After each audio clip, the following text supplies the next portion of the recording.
Imagina que tienes en tus manos un mapa súper detallado sobre cómo envejecer. Un mapa del tesoro casi. Exacto. Pero ojo, no es una hoja de cálculo con el reparto de una herencia, ni una triste lista de pastillas para la tensión o el colesterol. No para nada. Es un manual de estrategia pura. Está diseñado para que el patriarca de una familia no destruya su propio clan al intentar controlarlo desde la sombra. O sea, algo mucho más profundo que un testamento. Totalmente.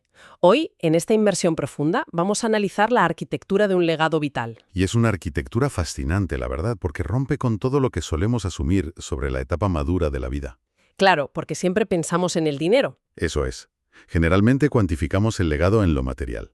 Asumimos que el patrimonio, el dinero o las propiedades son la estructura principal que sostiene a las siguientes generaciones. Ya, lo típico. Pero las notas que vamos a desgranar hoy proponen algo radicalmente distinto.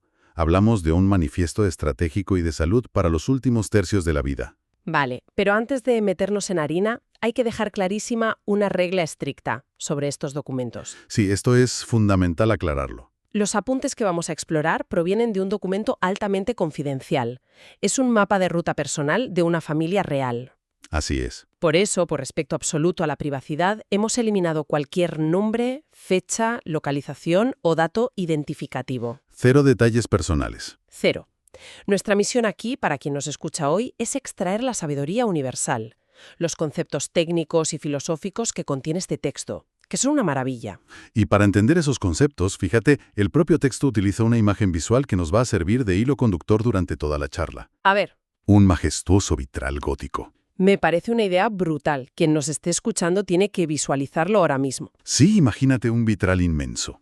Claro, si miras los fragmentos de un vitral tirados en el suelo, por un lado tienes teoría de juegos. Por otro, bioestadística. Exacto, y textos apócrifos y medicina integrativa, o sea, parecen piezas inconexas. No tienen sentido por sí solas. Pero cuando unes esos cristales sueltos con el plomo oscuro de una filosofía de vida coherente, levantas una estructura que permite que la luz pase a través de ella. Qué buena analogía.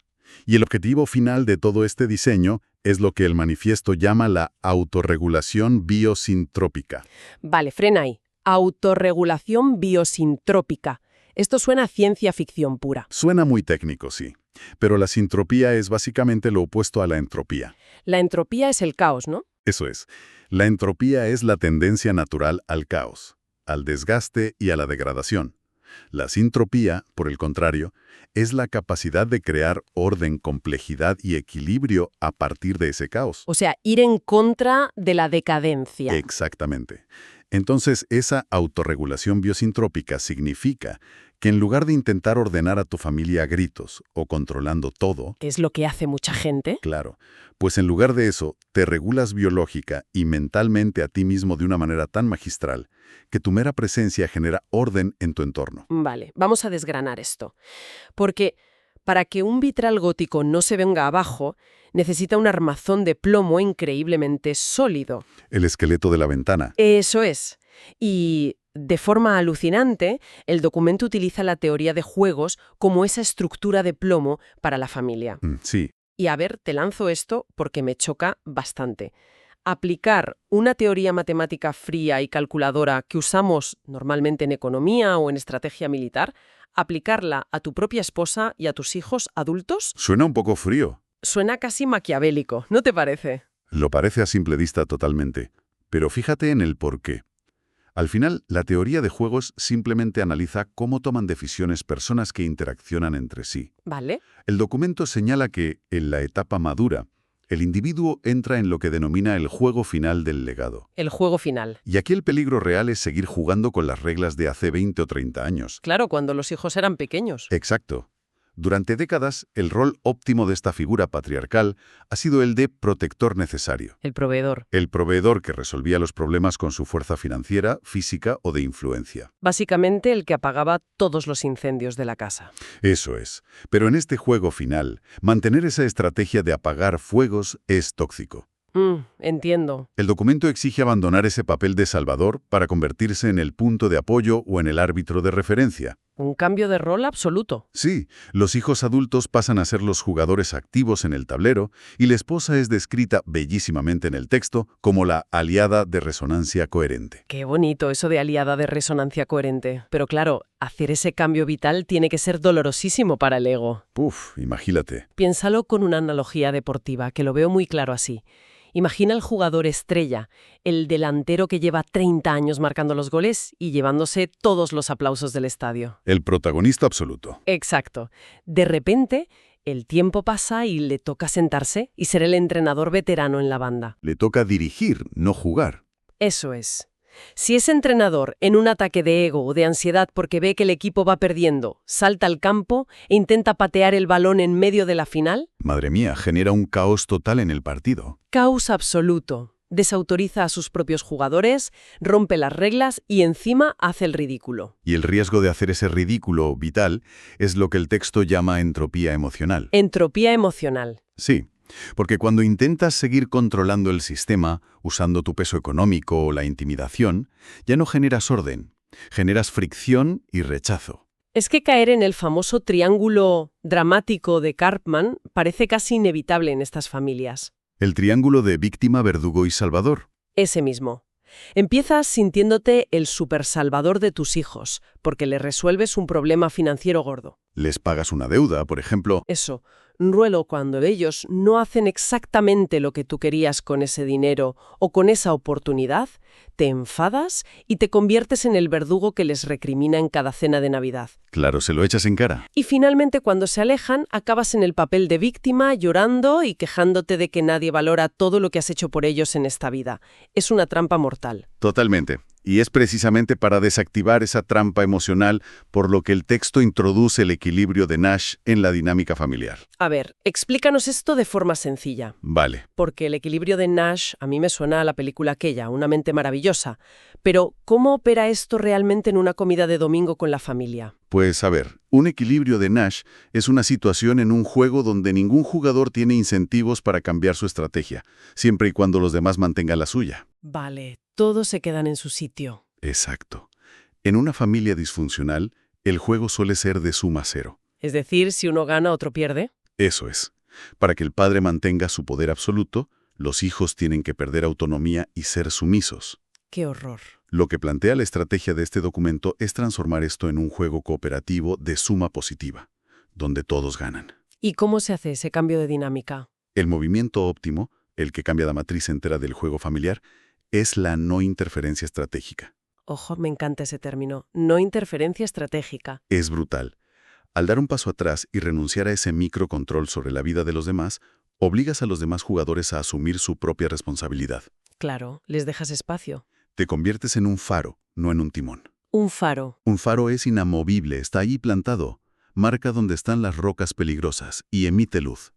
Pero bajo ningún concepto se lanza al agua para intentar girar el timón del barco que se acerca a la costa. ¡Qué maravilla de imagen! Y el texto apoya todo esto en la biología del desarrollo, fíjate.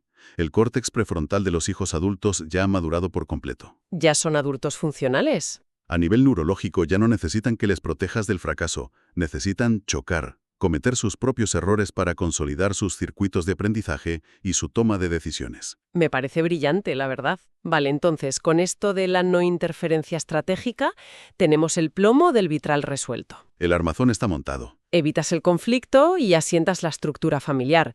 Pero claro, aquí veo una trampa enorme en todo este plan. A ver, cuéntame. Tú puedes dar un paso atrás psicológicamente, ¿vale? Dejas que tus hijos manejen sus vidas y sus finanzas. Pero si tu cuerpo físico falla catastróficamente, Ah, claro. si de repente te rompes la cadera o te da un ictus, te conviertes de forma automática en el problema central de toda la familia otra vez. Totalmente cierto. Dejas de ser el faro sabio y pasas a ser un barco hundiéndose que todos tienen que rescatar. Has dado en el clavo. De nada sirve dominar la teoría de juegos mental si tu vehículo físico no aguanta el paso del tiempo. Claro. Volviendo a la metáfora, si la estructura es el plomo, tu cuerpo biológico es el cristal de ese vitral. ¿El cristal que deja pasar la luz? Eso es. Y ojo, un vitral no necesita cristales blindados o irrompibles.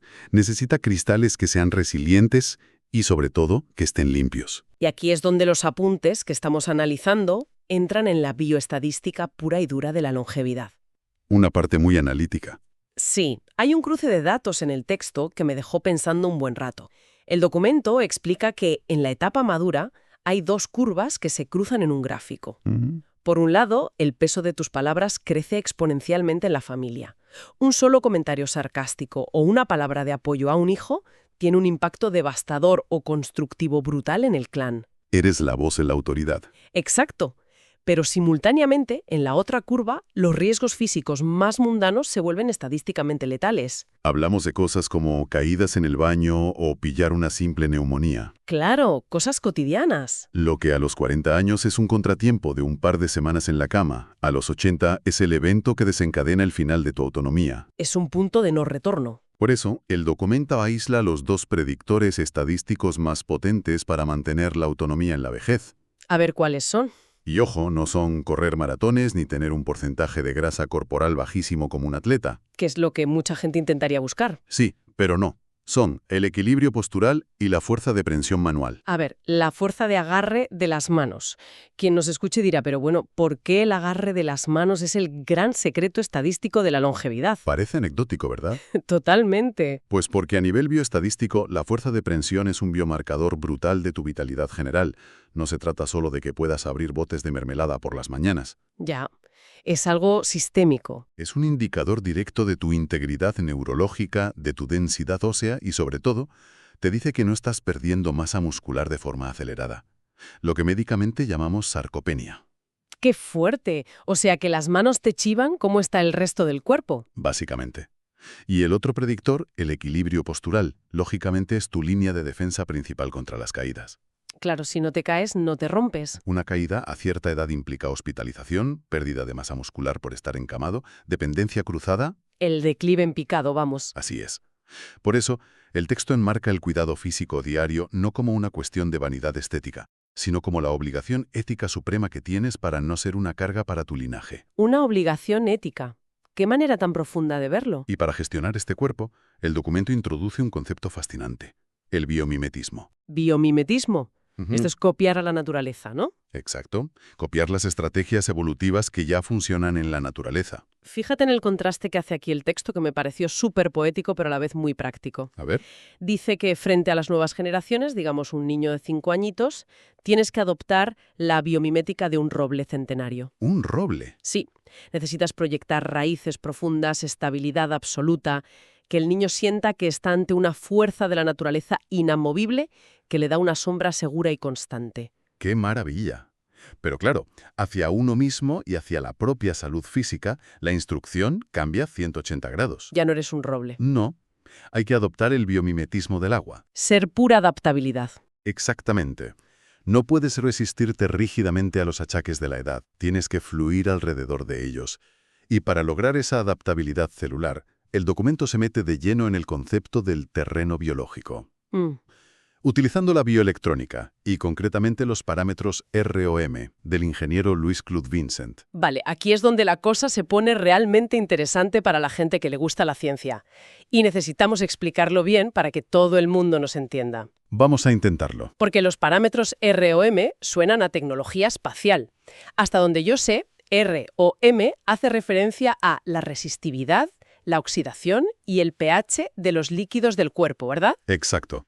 Es una forma matemática de medir el entorno líquido donde viven tus células. Tu ecosistema interior. Eso es. La medicina convencional a menudo opera bajo la teoría del germen. Entra un patógeno al cuerpo y disparamos contra él con un antibiótico o un antiviral. Guerra directa. Pero la teoría del terreno biológico, que es la que prioriza este texto para la longevidad, te dice otra cosa. Te dice, a ver, si tu sangre y tus tejidos están altamente oxidados y ácidos, estás creando el ecosistema perfecto para que las enfermedades proliferen. Esto me recuerda a la analogía del jardinero, que es perfecta para visualizarlo. Sí, cuéntala. Si tienes un trozo de tierra lleno de malas hierbas, puedes pasarte los próximos 10 años de tu vida de rodillas en el barro, sudando, arrancando una hierba tras otra sin parar. Y seguirán saliendo. Exacto, es una guerra infinita. O puedes pararte a entender la química de tu jardín, cambiar el pH de esa tierra y de repente esas malas hierbas específicas ya no pueden crecer ahí, porque el entorno es completamente incompatible con su supervivencia. Es una aproximación 1000 veces más eficiente a nivel energético. Totalmente. Prioriza la resiliencia sistémica frente a la fuerza bruta del sistema inmune. Ahora bien, para modificar este terreno biológico, el documento cita diversas prácticas. Y aquí es crucial que separemos las fuentes de forma objetiva según la evidencia médica actual, tal como lo hacen, por cierto, los propios apuntes. Sí, esto es súper importante recalcarlo. Quien nos escuche tiene que saber que este texto mezcla conceptos muy distintos y nosotros simplemente estamos exponiendo lo que dice el mapa. Efectivamente, hay que ser rigurosos. Por un lado, prescribe fitoterapia ayurveda con suplementos muy conocidos como la ashwagandha, el ginseng o el gugul. Vale. También menciona prácticas como el tai chi o terapias somáticas como la terapia de polaridad. Todo este primer bloque cuenta con estudios clínicos y validación empírica real. Hay ciencia detrás. Sí, demuestran que regulan el eje suprarrenal, reducen los niveles de cortisol en sangre y calman el sistema nervioso simpático de forma medible. O sea, ciencia comprobada para bajar el estrés diario. Eso es. Pero luego, el manifiesto explora conceptos mucho más fronterizos, como el llamado Matrix Energetics. Que eso ya suena más místico. Suena muy complejo. Se basa en supuestos principios de física cuántica aplicados a la sanación del cuerpo. Y ojo, el propio texto advierte con total imparcialidad que esto carece de evidencia científica robusta y no debe considerarse medicina empírica. Es importante hacer esa distinción. La instrucción del autor es muy clara. No uses estas herramientas cuánticas para intentar curarte una neumonía. Úsalas exclusivamente como estructuras contemplativas personales. Como un apoyo mental. Sirvan para organizar tu mente, gestionar la tremenda incertidumbre que genera la vejez y darte paz emocional, pero sin confundir los mapas mentales con el territorio biológico real. Me parece una distinción súper sana y madura. Usas la biología empírica comprobada para que el cuerpo físico no se rompa y usas los marcos contemplativos o filosóficos para no volverte loco de ansiedad por el camino. Ese es el equilibrio perfecto. Vale, llegados a este punto, tenemos un panorama increíble montado. La teoría de juegos y esa no interferencia estratégica son el plomo oscuro y fuerte que sujeta a la familia. El armazón. El cristal del vitral, que está limpio y es resiliente, es este cuerpo físico mantenido con biometría, equilibrio y esa adaptabilidad del agua. ¿Sí? Pero, claro, un vitral gótico en medio de la noche solo es una pared negra y triste. No sirve de nada sin luz. Exacto. ¿De qué sirve todo esto? ¿Cuál es la luz que atraviesa toda esta estructura y realmente ilumina al clan familiar? Esa es la gran pregunta final.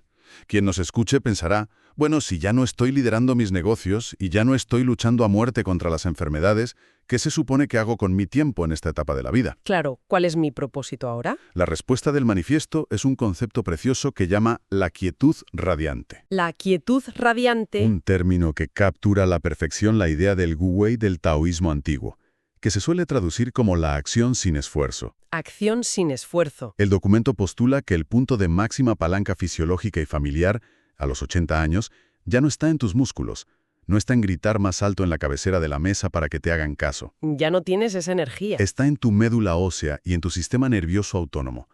El manifiesto lo define casi como una estrategia militar defensiva. Lo llama la disuasión por presencia. O sea, entras en la habitación del salón donde tus hijos están discutiendo acaloradamente por un tema de dinero o de herencias, y en lugar de dar un golpe en la mesa y decir, a callar todo el mundo, esto se hace como yo diga. Que sería echar gasolina al fuego. Exacto. Pues en lugar de eso, tu simple frecuencia cardíaca lenta, tu respiración pausada y tu calma profunda operan de forma invisible como un ancla biológica que regula al resto del grupo. Los calmas por resonancia. Pero claro, decirlo en un podcast o en una charla es facilísimo. Lo alucinante y lo que me dejó de piedra es que el documento da un protocolo táctico de solo 5 minutos para lograr esto antes de cualquier interacción familiar tensa. Sí, es un protocolo puramente neurológico. Cuéntanos cómo es ese protocolo. El nivel de precisión de esta acción mínima de alto impacto es fascinante. El protocolo empieza pidiéndote que lleves toda tu conciencia física al centro exacto de tu pecho. Al esternón. Sí, en medicina ayurveda lo llaman el chakra anahata y en medicina tradicional china es el punto Tanchong. Desde ahí te pide hacer 3 respiraciones muy lentas y controladas. Vale, respirar. Inhalas profundamente dirigiendo el aire hacia el centro del pecho. Y aquí viene el gran truco fisiológico. Ojo a esto. Exhalas por la boca imaginando que tienes que soplar la llama de una vela, pero lo tienes que hacer lo suficientemente suave y sostenido para que la llama vaya, pero sin llegar a apagarse nunca. ¿Y qué hace exactamente esa forma de soplar en el cuerpo? Porque, a ver, parece un simple ejercicio de relajación, de clase de yoga. Tiene mucha ciencia detrás. Al fruncir los labios de esa manera y forzar una exhalación tan lenta y tan prolongada en el tiempo, estás mandando un mensaje directo de máxima seguridad a través del nervio vago hasta la base de tu tronco encefálico. El nervio vago es clave aquí. Clavísimo. La frecuencia cardíaca cae en picado de forma puramente mecánica, la presión arterial se estabiliza y desconectas de forma casi instantánea la respuesta primitiva de lucha o huida de tu cerebro. Vale, el cuerpo físico se calma por completo. Pero el protocolo, y esto me encantó, añade una capa emocional justo en esa misma exhalación. La sonrisa, claro. La sonrisa de Kuan Yin, la llama el texto. Te exige sonreír levemente. Pero ojo, no hacer una mueca falsa y tensa enseñando los dientes a la familia. No una sonrisa de anuncio. No, sino relajar por completo la musculatura alrededor de los ojos y generar una disposición interna benigna desde el centro del pecho. Qué interesante. Esto activa lo que en psicología evolutiva llamamos la hipótesis del feedback facial. Cuéntame más de eso. Es un mecanismo bidireccional. Si tu rostro y tus ojos proyectan calma y una actitud benigna, la amígdala en tu cerebro registra esa expresión muscular y asume que el entorno exterior es 100% seguro. O sea, le mientes un poco al cerebro para que se relaje. Lo hackeas más bien. El objetivo de este protocolo es irradiar un calor sutil en la sala, sin vaciar en absoluto tu propio tanque de energía vital. Estás, por así decirlo, bendiciendo la reunión familiar con tu presencia, pero te niegas en rotundo a participar en el drama tóxico. Me parece flipante. Y entiendo que esto es lo que convierte a este protocolo en una herramienta antifrágil, como dice el texto citando el concepto de Nassim Taleb. Exactamente. Nassim Taleb explica esto muy bien. Explícanos esa conexión para nuestra audiencia, porque creo que es vital para entender el cuadro completo. Vale. Algo frágil. Imagina una copa de cristal. Se rompe bajo la presión o el estrés. Lógico. Algo robusto, como una piedra o un bloque de hormigón. Simplemente lo aguantas sin inmutarse.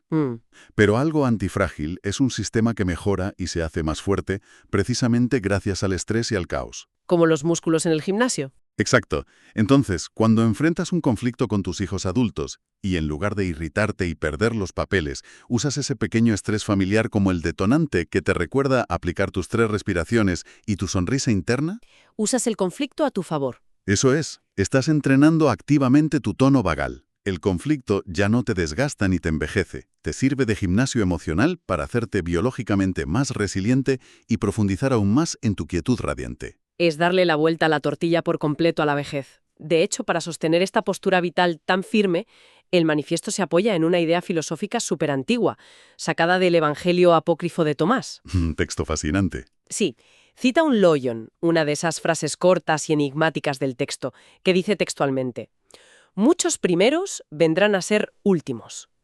Y el documento no lo usa en un sentido de derrota o de pérdida de estatus, sino como una iluminación, una revelación. Claro, es una cuestión de identidad correcta. Correcto. El autor usa la metáfora del patito feo para explicarlo. El cuento clásico. Sí, el patito feo sufre una agonía existencial tremenda en el cuento.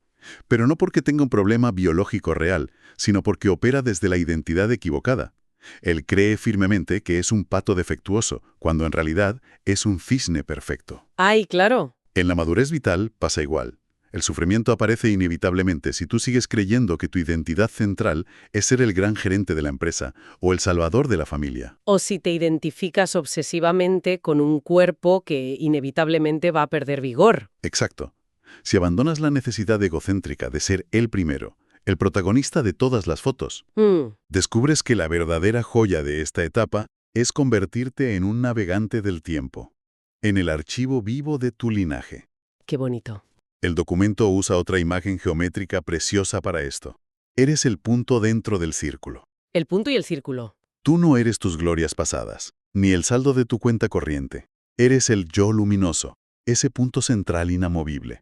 El caos de tu familia, las crisis de tus hijos, el ruido de la sociedad, todo eso es la circunferencia que gira a tu alrededor. ¡Wow! Tu única obligación suprema ahora mismo es permanecer centrado. Es la transición definitiva, de pasar de estar siempre haciendo cosas a simplemente ser. A ser. Y entiendo que al mantenerse firmemente en ese estado de ser es cuando se consolida la verdadera herencia que dejas. Sin duda alguna. La familia no hereda solo ladrillos, fincas o un paquete de acciones de bolsa. Hereda una resonancia ancestral. Se crían en un campo biológico y mental de pura estabilidad, viendo a un patriarca o una matriarca que ha dominado la entropía por completo. Es un recordatorio poderosísimo de por qué todas las grandes culturas prósperas de la antigüedad veneraban tanto a sus ancianos. ¿Eran sagrados? Eran nodos temporales, árboles inmensos que no hacían ruido constante, pero cuyas raíces silenciosas evitaban que la tierra de todo su ecosistema se desmoronara en las tormentas. Es una visión bellísima y muy técnica a la vez. Si damos un paso atrás ahora mismo y miramos el vitral completo que hemos armado hoy en esta inversión, la estructura tiene todo el sentido del mundo. Encaja a la perfección. El armazón de plomo es esa teoría de juegos, esa no interferencia estratégica para evitar la fricción y el conflicto con tus hijos. Los cristales de colores son la bioestadística y el biomimetismo. Mantener el agarre fuerte, el equilibrio intacto y el terreno biológico, limpio y adaptable como el agua. Eso es. Y la luz que atraviesa todo el conjunto y le da vida a los colores es esa quietud radiante, esos 5 minutos tácticos de respiración del nervio vago y presencia benigna, que transmutan la ansiedad del entorno en pura sabiduría. Es, en definitiva, un mapa magistral sobre cómo transformar el proceso de envejecimiento. Dejar de verlo como una etapa de pérdida y desgaste continuo, para convertirlo en la coronación definitiva de una vida bien vivida. Totalmente de acuerdo. Y creo que todo este análisis a fondo nos deja con una reflexión final que, sinceramente, trasciende la edad. A ver. Seas un patriarca de 80 años con toda tu familia alrededor, o alguien de 30 años que nos está escuchando ahora mismo de camino al trabajo en el metro. Da igual la edad, sí. Si tanto la bioestadística médica moderna como la filosofía antigua coinciden plenamente en que el mayor impacto constructivo que puedes tener en tu entorno nace de la no interferencia y de la calma profunda. ¿Qué consejo no solicitado? ¿O qué pequeña e inútil ilusión de control sobre la vida de los demás necesitas soltar tú hoy mismo para dejar que tu luz empiece a iluminar de verdad a las personas que te rodean?